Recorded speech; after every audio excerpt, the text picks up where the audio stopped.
Hello and welcome to this episode of the Magnetic Woman Show. I am so excited today for yet another incredible interview, and I cannot tell you how thrilled I am to have Emily Utter on the podcast today because I've known Emily for years and she is a motherfucking powerhouse. So, Emily is a sales and messaging strategist for established coaches, consultants, and online business owners who are done with the bro marketing, which, I mean, aren't we all, and ready to sell in a way that feels clean, direct, and powerful. And she's best known for blending intuitive depth with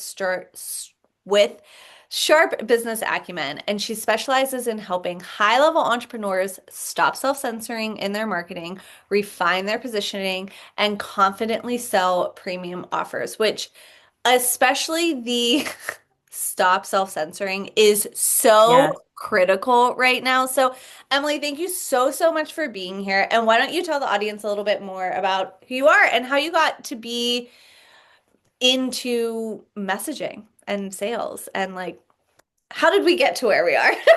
Yeah. Well, thank you so much for the beautiful intro. It's so fun to reconnect with you. And before we hit record, we were just yapping. So Of I'm course. excited to get into it. And yeah, I mean, my path to getting here was a little bit windy. I started out in my entrepreneurial career as an environmental consultant, Mhm. and it kind of came together after so many different people were wanting my advice, and it just kind of blossomed into what it is now, which is this coaching and consulting company. And it's been a really fun ride. I've been doing this for more than a decade.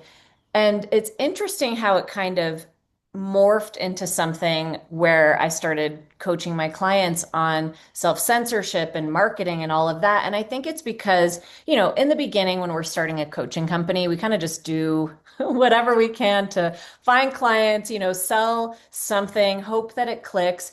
And then, as the years went on and as I started to get really amazing results for my clients, I started to pick up on something that was kind of unexpected, but makes total sense if I look at my own personality and my own journey, which is that the more that my clients started leaning into their personalities, both with sales, meaning, sales calls, the very strict, the way that we think about sales, but also in their marketing, the more that they would lean into their personalities, the more that they would share something that felt a little bit edgy for them or something that they knew might kind of ruffle the feathers of some of their audience, the better their results would get. So I'm even thinking right now of a client that I worked with last year, um, who's a relationship coach, and she shifted her marketing based on some of the conversations that we had, and then was all of a sudden sold out. And you know this more than anyone. It's like some people in our audience, and especially in the relationship niche, women need to hear the truth about what's going on with them and relationships. And I notice that so many coaches, they hold back, and they hold back for really beautiful reasons. They hold back because they have such big hearts and they don't want to hurt anyone's feelings and they don't want to offend anyone. But the thing is, the reality of coaching and the reality of hiring someone for personal transformation is that nobody wants an expensive friend. We can talk to our friends for free. So if we're Yeah. going to be paying somebody, we need someone who can be honest with us. And Yeah. that honesty starts in the marketing. And Yeah. then it advances into the sales process. And then it goes into the coaching container itself. And so, after having done this for several years, it kind of clicked for me, and this was maybe 5 years into my career that I realized, okay, I have to make a stronger kind of spin, both for myself, Yeah. but in the way that I coach my clients too, of really honing in on where are those aspects of self-censorship showing up in the business, because it impacts sales and it also impacts happiness, because it's not just in our marketing where the Yeah. self-censorship shows up, it shows up in the business model, Yeah. Yep. and not trusting ourselves to do what we want or what we love, or putting ourselves into a certain box. And when we talk about being magnetic as a woman or feminine leadership, I think this fits in perfectly to that conversation. I mean, this is the conversation, This right? is the conversation. Because we as women through the last 2, 3,000 years have been systematically conditioned and taught that it is more important to be liked, likable, to make everybody around us comfortable. It's more important to be, accommodating than it is to be in our full expression. And in fact, Yes. if we Yes. go into history, our full expression has gotten us killed or has gotten us locked Yeah. up in insane asylums. And so there is this cellular memory for women. And I say this all the time. I'm like, you are here able to do the work that you're doing in the world because the women before you stayed silent, denied their gifts. They got along to get along in the patriarchy. And thank God they did because that meant they survived and you're here. But that also means a lot of unlearning around what it means to feel safe in your fullest expression. And I think that that's only amplified when you then take your fullest expression and market it, right? And for so many of Exactly. the women watching, right, you're here because you have like a movement, a mission on your heart, which means your full expression and your business are one and the same. And that Yes. can be really, really challenging. And I know for myself, and I'd love to hear your thoughts too, Emily, where it's like, I have to constantly remind myself, like, it's not personal. Like, when people don't like Mhm. what I say, or Yeah. if somebody gets really upset with how I've positioned something or something that I say, and especially now with politics, right? It's like, Right.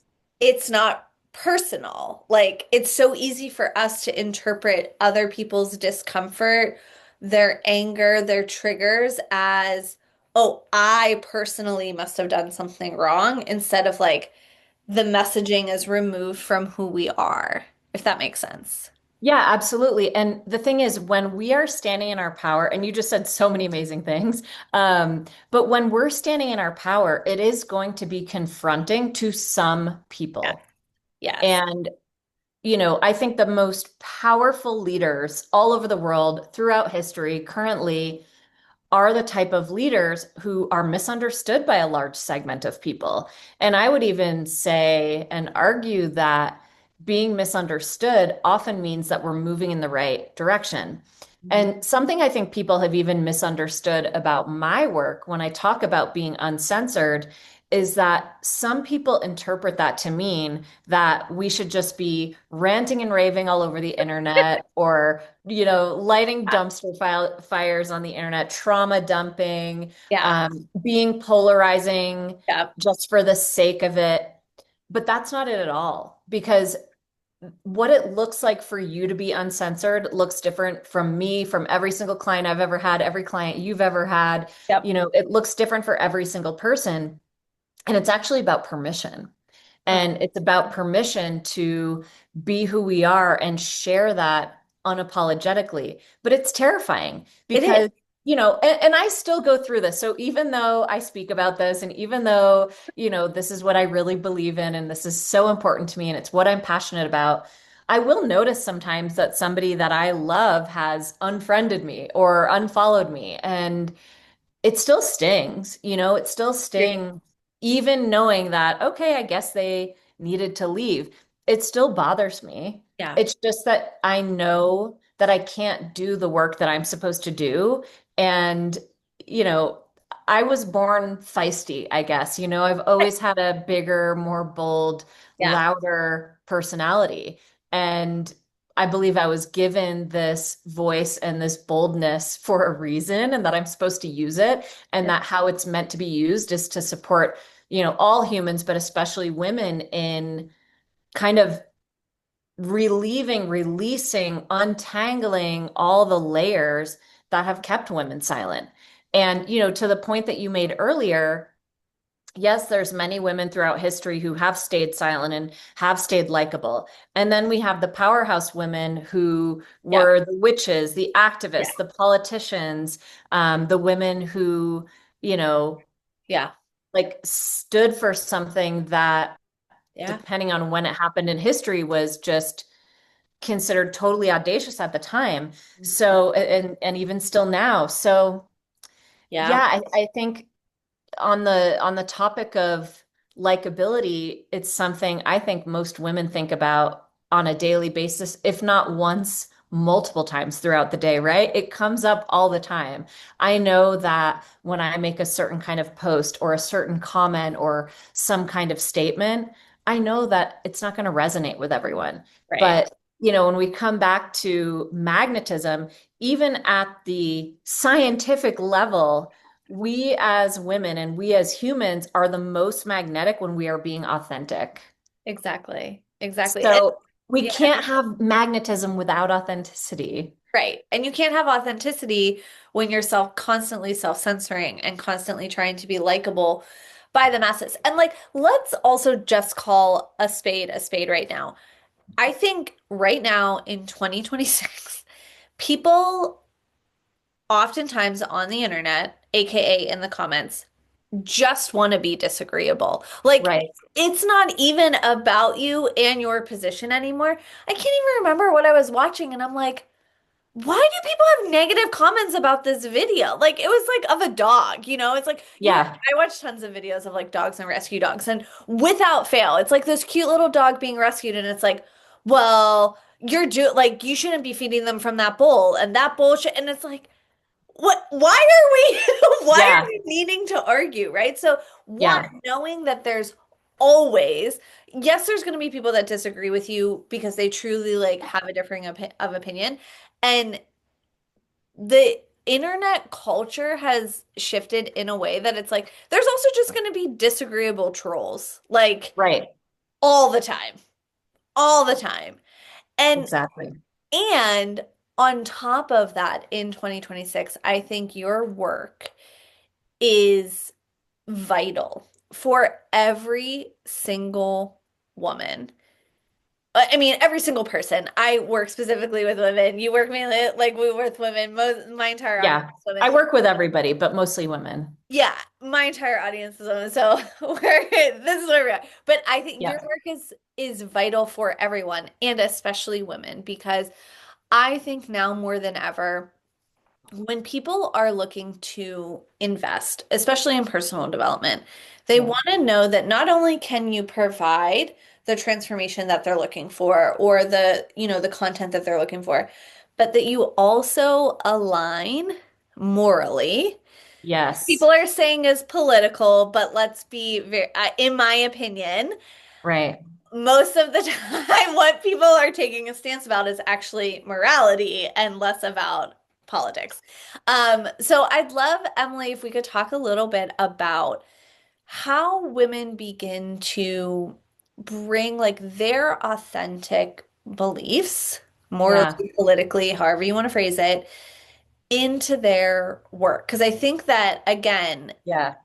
that is really scary. Like, the world and social media is and feels very polarized.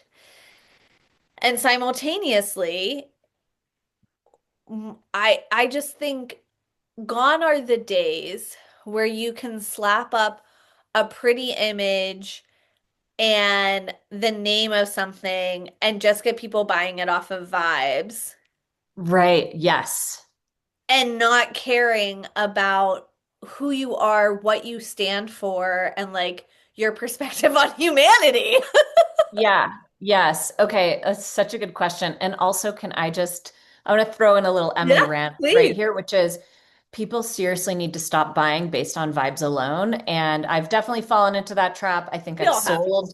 I think I've sold in that Yeah, way. And, sometimes I look back at old posts that I've written and I'm so cringed out by myself. of course. So stop buying based on vibes. I'm a results buyer. Yeah. Like if you're going to invest in something, find out if past clients of that particular person have had results. That's a really good place to start.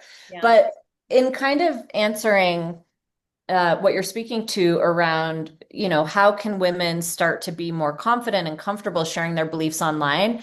I would almost rewind this a little bit because I think there's a few layers here. So first, I would invite any woman who is watching or listening to this podcast right now to, if you're interested in this topic, take some time to actually journal. Or you could even ask yourself this question and bring it to a walk or, a meditation session, whatever it is that allows you to have a, contemplative moment. But ask yourself, why are you censoring? And usually what's underneath that is being apologetic to something. So Mhm. when I ran my express course for the first time, I asked my clients, "Hey, what do you most want out of this course?" And they said, "I want to be unapologetic like you," because that's how they saw me. And so I thought, okay, well, then who are you apologizing to? Because are you apologizing to an old mentor? Are you apologizing to your clients, your family, your Oh, hometown, your church? that's Because there's an aspect of apology that people may not even be aware of. So even, in our industry, let's say you're growing, you're evolving, you shift your ideal client avatar, yep, and then maybe you feel guilty about leaving the old avatar behind. So yep. that's a place where people self-censor. So it's going to be different for everybody, but ask yourself that first. Who are you apologizing to? Why are you censoring? And actually start to confront some of those Mhm. beliefs because I don't think it's as simple as to just say, oh, just go post the thing. Because Yeah, if it was about just posting the thing, people would already be doing it. So it's right. not that. It's the layers underneath that and the fears of what might happen if they were to share. And so I think the other piece, as anyone starts to excavate these beliefs and kind of start to understand themselves more, bring what are the subconscious blocks conscious, then the next step is to start dipping your toes in. And this might require that you block somebody in your family. I remember, I put something that was, a little bit of a nasty joke, meaning like sexual, Yeah, on my IG stories. And my mom was like really disgusted and replied back. And I was like, oh, cool. I'm just going to block my stories from her. yeah, Right. And so yeah, there might be people that we do need to remove from our social media yes, life in order yeah, to feel clear, confident to yeah. put these things out there. And then I think it's about dipping our toes in. So your rantiest rant that you've got, maybe that's not the first thing that you talk about. Maybe you just Mhm. say a little something here and a little something there. And I think community is huge too. So, when I do run my courses on self-expression or really anything that I do, but, particularly my courses on self-expression, there's a whole community there. And I think community is huge, whether it's paid, whether it's a biz bestie, but having someone kind of back you up and support you and say, hey, girl, like I'm going to be here for you if the comments go Yes, sideways. 100. And then also just knowing, I'd love for everyone to get to a place where they don't feel like they have to take something down. But if you put something up and it goes totally sideways, the past philosophy in the industry was kind of, oh, well, you have to leave it up. You have to give people this place. Yeah, But the truth is, you always have the option of blocking people. You yeah, always have the option of, hiding a post for a week to yeah, simmer down. Like you can do whatever you want, right? So just know that you have those options. There's times in my past where I didn't take advantage of those options. And I really wish that I had. Like looking back, I would completely change that. yeah.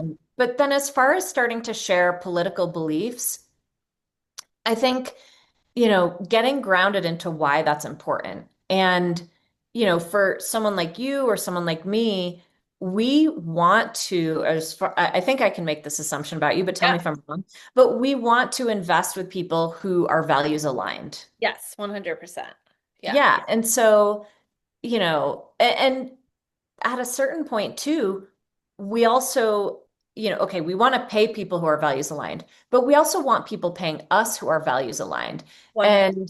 And, so one of the ways to do that, to create that possibility is by being honest. And, everyone kind of has their own vibe, right? And I've been thinking about this a lot, and I should probably write a post about this. But even if we look at the Senate race in Texas, we've got Jasmine Crockett against James Tallarico, and Yep. they're so different, right? Like, Yep. Jasmine is so fiery. She will say Yes. anything. She's a badass black woman, Yes. like super cool. Definitely would love to have a glass of wine with her. And then James Tallarico on the other side is so soft, so sweet, so strong in his Christian values. And I personally love both of them. Like I would hate to have to Great. choose between the two. Yeah. But it's like he's in his full self-expression. She's in her full self-expression.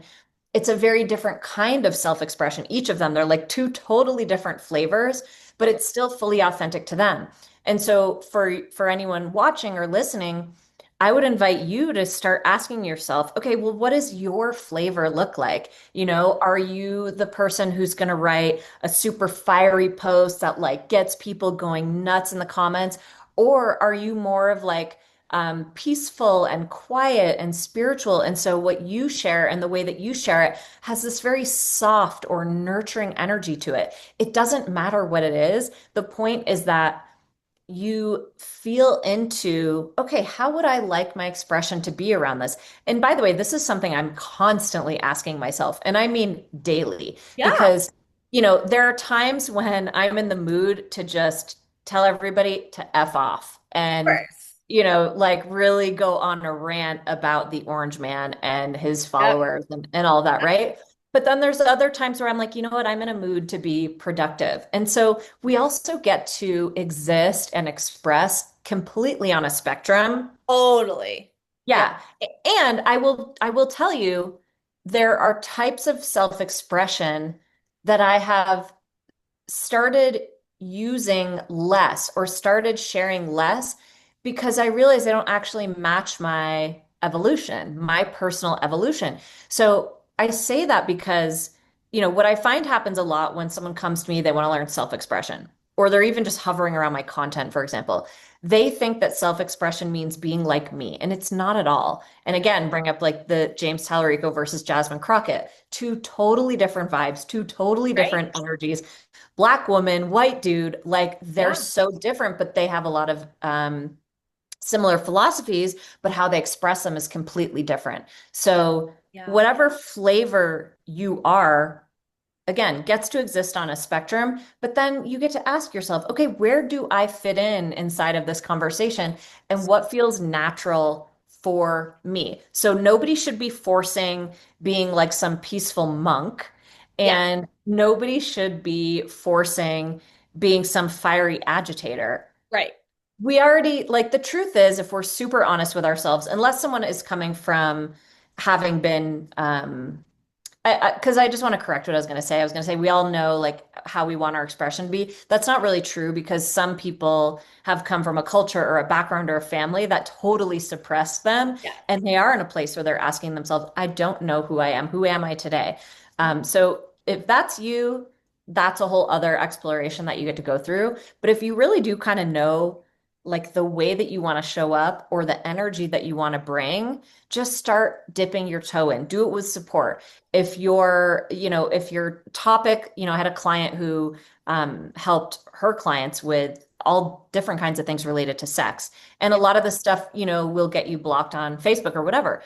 Yeah. So you might have to change the venue where you express. For her, it was, hey, let's really build your email list and let's get you a private Facebook group so that your stuff isn't all over the place. Totally. And so everyone gets to figure out what works for them. But yeah, I think it's a step-by-step piece. And also the truth is the way that social media works, we also see each other's comments. So even if you're not posting Yeah. every day about how much you hate Donald Trump, you're commenting on my stuff and people are seeing what you have to say on my content, right? And Right. so like our audience is not just getting to know us through our content. They're getting to know us through the way that we participate in other people's content, which we should all remember, right? Because sometimes I see comments on other people's stuff where I'm like, oh shit. And then also I'm sometimes the oh shit. Like sometimes I'm Totally. like, oh shit, like I should not have said it like that. You know what I mean? Um, Oh, definitely. Definitely. I yeah, I love that. And there's a few things I want to circle back to. First about like the blocking people on social media because I just did yeah, that with some people in my life and what I had to come to, right? So there are people that like I know personally, physically, live here physically and I was like I don't owe them access to my social media. They are right. not my ideal clients Yeah, at all. Like they're men that you don't even like I there's they're not even gonna learn anything. And I am self-censoring because I know that they're constantly watching my stories. No, like I'm gonna block them yeah, because they're not entitled to this space. Right. So that's the first thing. And then also with these people, I was like, and they have my phone number. Like, if they want to see me, if they want to get a cup of coffee, they can text me. They don't have to Yes. know what I'm doing via my social media. And so that was a huge shift for me personally, because I think with social media, like there's a lot of and with my work specifically, because I do talk a lot about sexuality, a lot of my Yeah. content and pictures are me with like not a lot or no clothes on. And Yeah.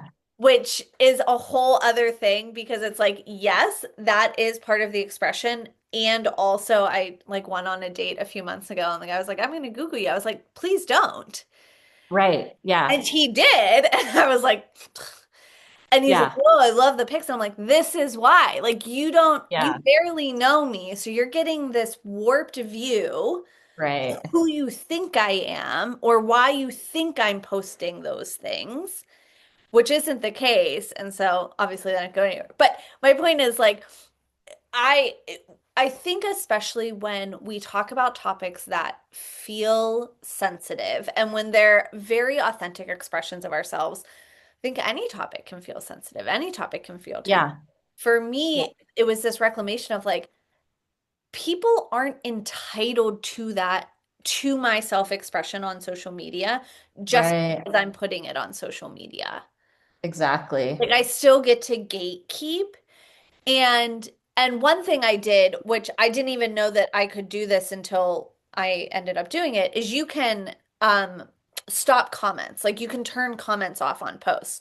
So Yes. I made a post that I wanted to keep up, but the comments were getting violent. And I was like, Yeah. instead of going through and deleting these comments, I mean, I blocked the people, but I was like, I'm just gonna stop, turn comments off on that so that I still get to be expressed. And again, Right. just because I'm expressed does not mean people are entitled to being in that space. Yes. Um, Yes. and I think that that's really important for us as women as you become more and more comfortable in your self-expression is remembering that you get to be expressed and you get to be expressed in public platforms, but that does not mean everybody and their mother is entitled to being in your space. Um, Exactly. and I love what you said about, dipping your toes in and it being about layers and the spectrum.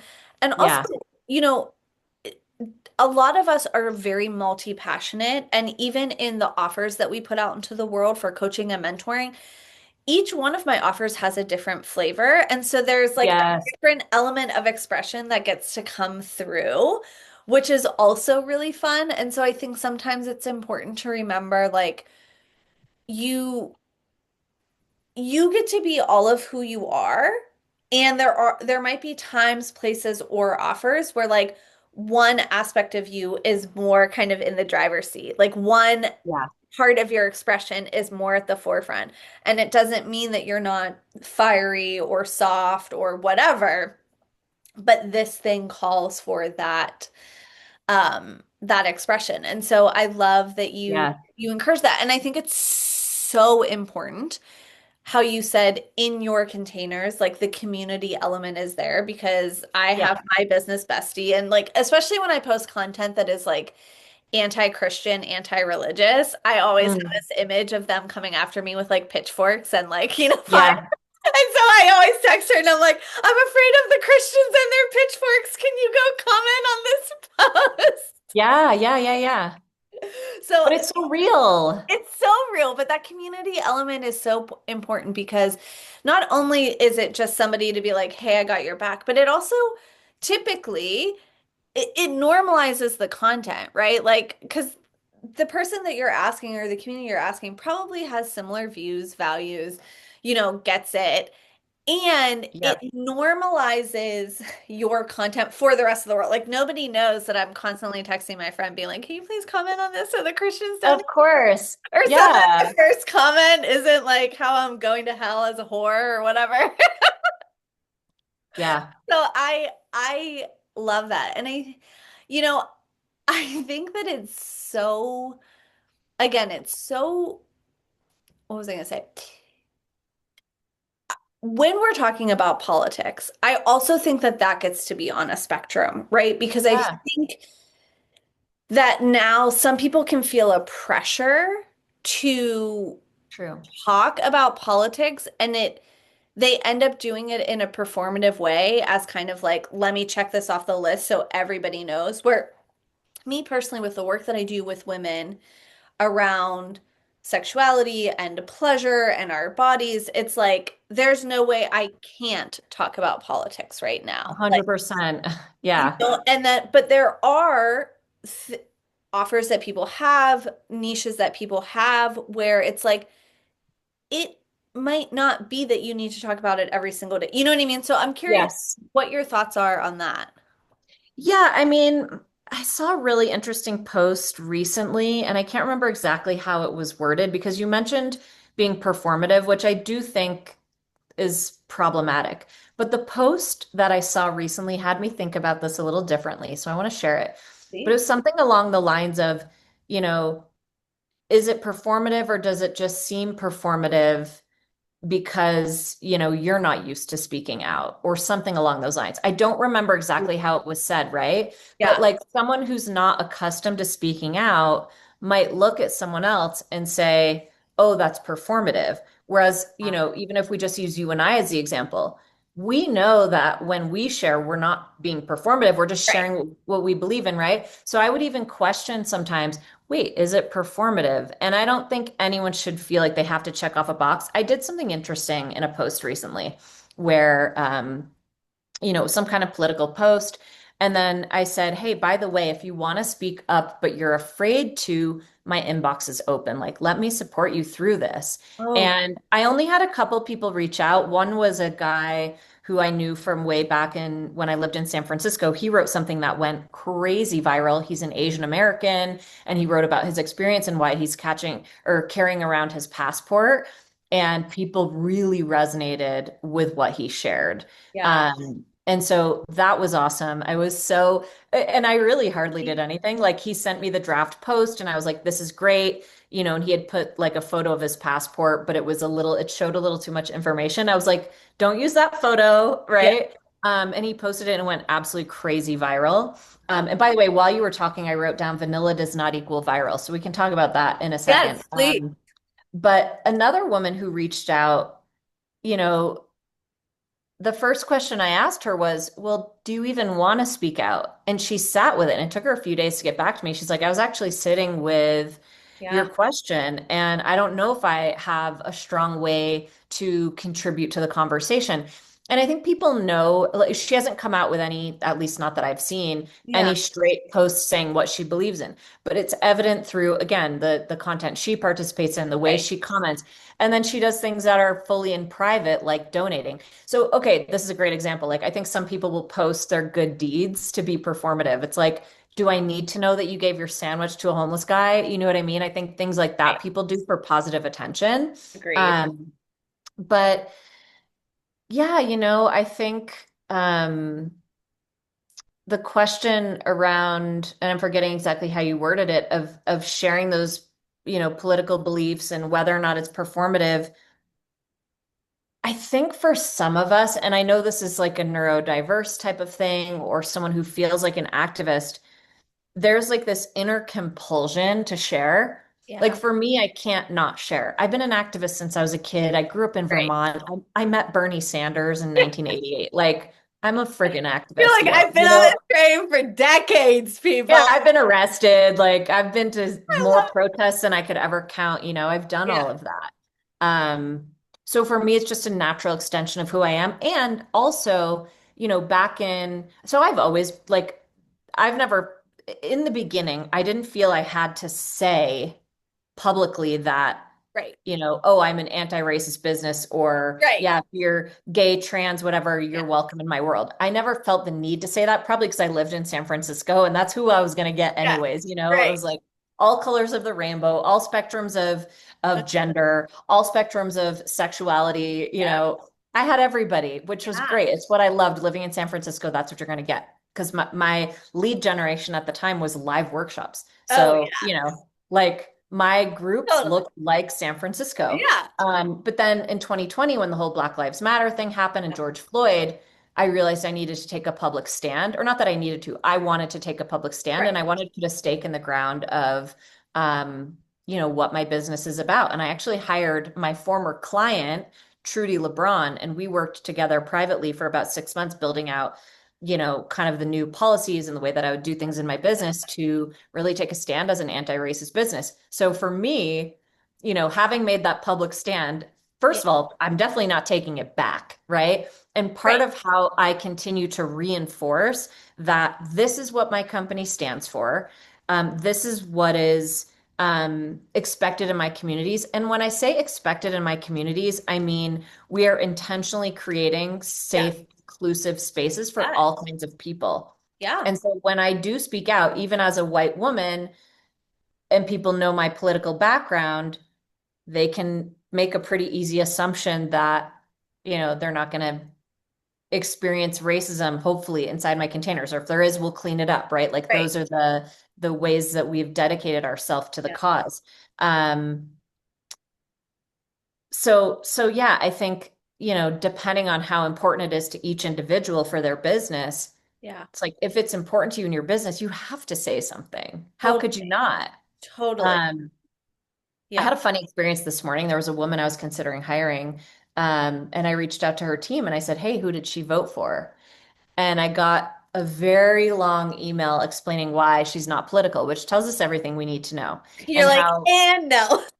that's a lot of words to tell me you support Donald Trump. You Yeah. could have just said she voted for Trump. Right. For a winner, and Exactly.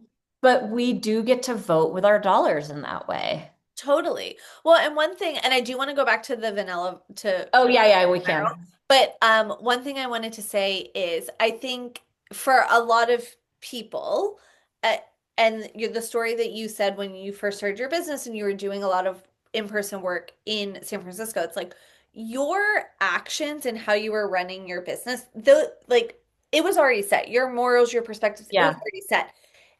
You weren't talking about it online, not because you didn't believe in it, just because that wasn't where your focus was. Your focus was more, in right, person, and you're like, we don't have to explicitly say that we are, inclusive. Look at the entire group of people that were sitting right. here. Like, Yeah, and exactly. and then it was like, oh shit. And I think at least for me, similar things happen, especially politically, like over the last few years, where it's like, Yes. I mean, I don't know if anybody's actually questioning me, given everything I say and where I I stand don't think on so. things. However, if there's any confusion, let me clear it up for you. Yeah, And so I think that, also remembering that when you do bring your political stance online, you're already or beliefs like yes it can be scary but in reality it's just kind of like wait this is already how I'm living my life, let me just remind the internet or like be exactly. like oh by the way like this is already what I'm doing. But I want to get to the vanilla is not viral or viral whatever vanilla viral. Yes. Yeah. So, I mean, let me just pose a question to the audience or to you, to everyone. Like, think about the people whose content you eat up that you love. The things that you forward to your friends or that you tag your friends in the comments and you say, you have got to read this. Yeah. It's never the vanilla stuff. It's never the people pleasery stuff. That stuff is so unmemorable. Yep. I had a client go absolutely crazy viral recently, and she was talking about aspects of relationships. Maybe I should send it to you. I'll find it and send it Please. to you. Yeah. And it went just absolutely freaking nutty. And she literally gained like 10,000 new followers within a month. It was wild. And this is on Facebook, actually. She did Oh. post on Instagram, but it went viral on Facebook. Um, and it was because she was willing to say things that so many people were thinking or could experience or have experienced or could relate to, but no one had said it that way before.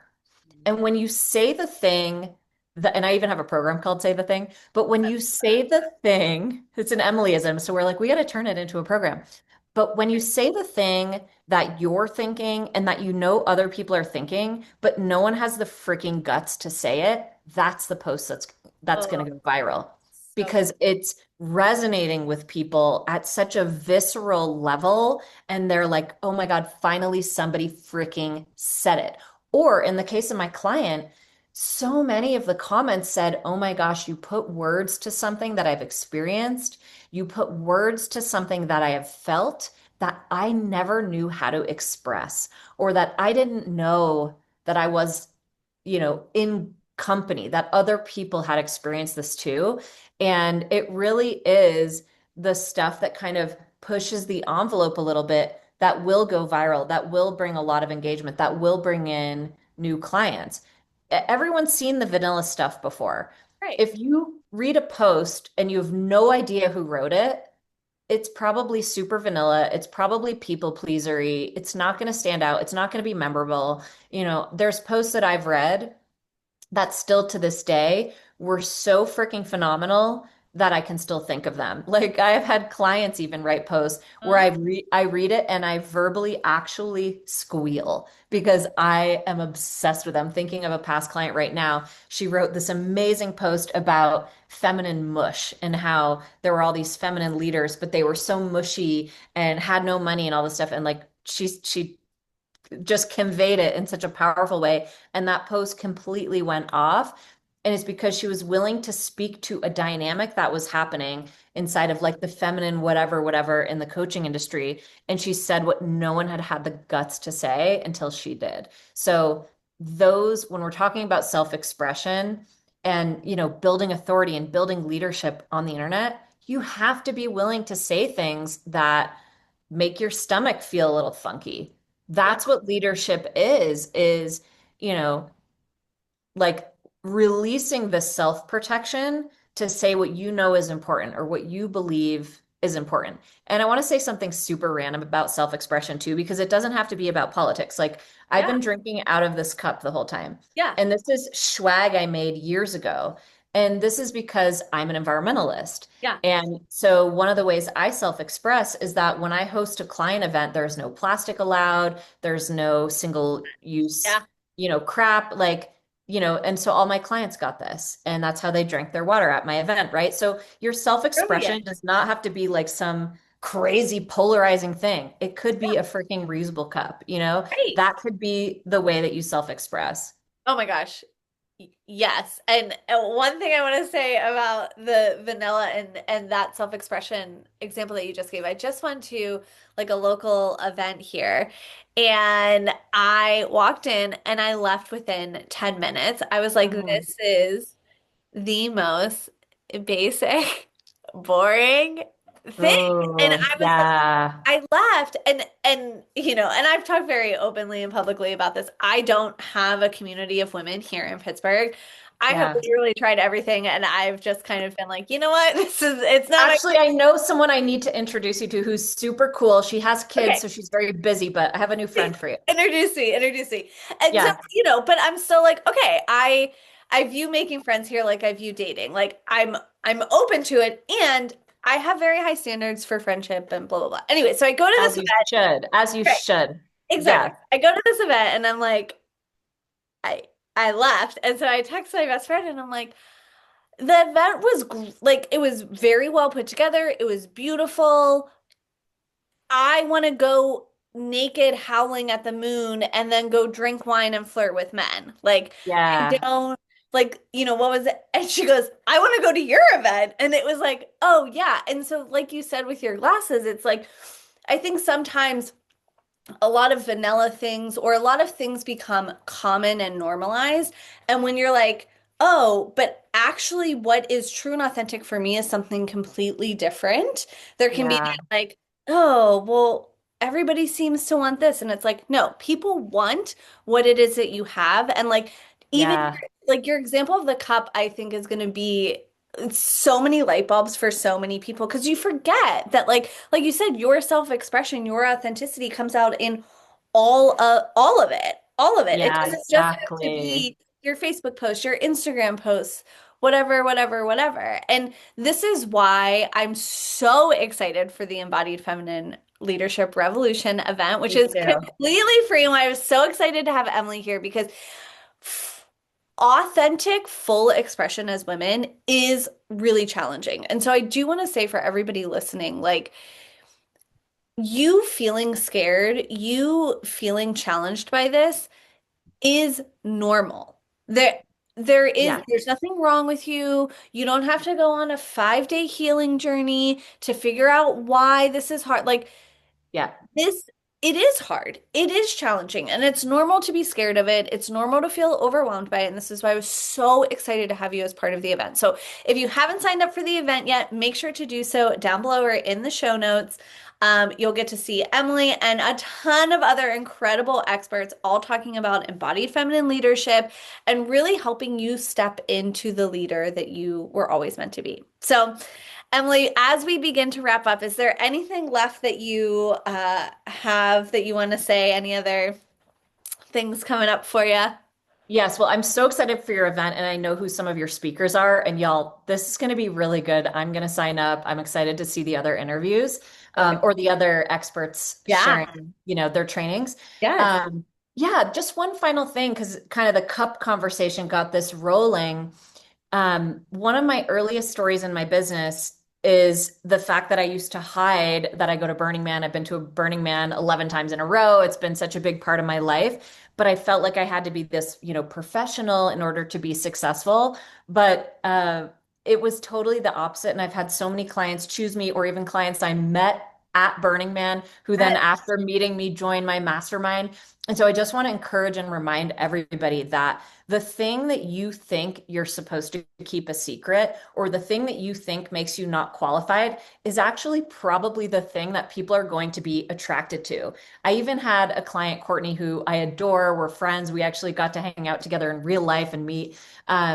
We did end up meeting at Burning Man, but prior to having met, she Googled business coach Burning Man and found me and became a client. And then we got to meet the next year at Burning Man. And she stayed with me for years. She's sent people to me. Her wife hired me. Like, so many cool things happened because I was willing to be, out and proud about that. So whatever it is for any of you, if you're like a nerdy crafter, Yes. you're like, Ah, into coding, whatever it is, like you love making ceramics, you're an environmentalist, you're like a crazy, radical liberal, whatever the thing is about you, you're really sexual, sensual, like all of these things that society has told you are not right or need to be different or need to be toned down are the exact things that people are going to want to buy from you. They're going to be the reason why people love you and trust you and want to give you their money. So don't hold back. Start dipping the toes in yeah. and let yourself experience what it's like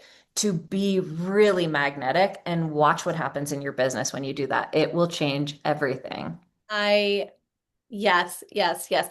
I just want to add on to that too. Like, you coming out in talking about Burning Man also, I'm sure, attracted so many people who don't go to Burning Man, who that isn't their thing, but they're like, wow, look at this woman who's just owning all of who she is, right? So it's like, I Yes, think sometimes we can get a little bit worried of like, oh, if I talk about this thing that feels really niche, then like that's going to make it only these people who have the same interests. And it's like, no, not necessarily, but you sharing more of who you are is what's going to draw the people in, whether they're into that exactly. thing or not. Exactly. Yes. Amazing. Oh my God, Emily, thank you. I mean, talk to you for hours. This is so good. So, if you guys loved this interview with Emily, please make sure to follow her on social media. Please get into her world. Join us for the event. You can find all of the information in the show notes, all of the links. Emily, thank you so, so much for being here. Thank you for having me, Lauren. This was so fun. I'm so glad we got to do this together. You're the best. Me too. All right, my loves. I hope you enjoyed this episode as much as we did. Make sure to share it on social media, tag us, and I will see you next time.